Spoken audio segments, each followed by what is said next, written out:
آپ اندلیب آپ نے ان کا الزام نہیں سنا جس پہ میں انہیں کہہ رہا تھا آپ عدالت میں جائیں؟ وہ کہہ رہے ہیں یہاں سے ویٹ ایکسپورٹ ہی نہیں ہوئی. وہ کہتے ہیں کہ ویٹ یہی تھی، پہلے ایکسپورٹ کے اوپر وہ کام کیا، اب اسی کو امپورٹ کر کے تو کہیں گے ہم نے ویٹ امپورٹ کر دی.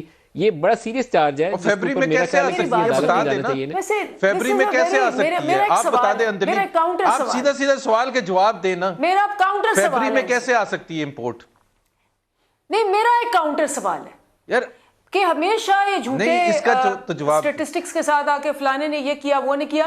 ہم لے 5 سال 10 سال کرپشن کے خلاف لڑتے ہوئے اپوزیشن میں، جب ہمیں کہا جاتا تھا کہ یہ بات صحیح نہیں ہے، ہم اٹھ کے کورٹوں میں جاتے تھے، ہم لڑتے تھے، وہاں اپنے کیسز لے کے جاتے تھے، چاہے ریگنگ کا ہے چاہے کسی کا ہے، لڑتے رہے. یہ کیوں نہیں لے کے جاتے کورٹس میں؟ ہمیں یہ کیوں کہتے رہتے فلانا یہ ہے فلانا ڈھینگنا ہے؟ زبیر صاحب ہمت کریے، عدالت کا دروازہ کھٹکھٹائیے، شیر بنیے. عدالت کا زبیر دروازہ صاحب شیر بنیے، ایک عدالت میں چلے مجھے جائیے. بتائیں ندیم، میں ایک جواب دے دفعہ دیتا ہوں. ایک کیس ریگنگ کا یہ عدالت میں لے کے گئے ہو؟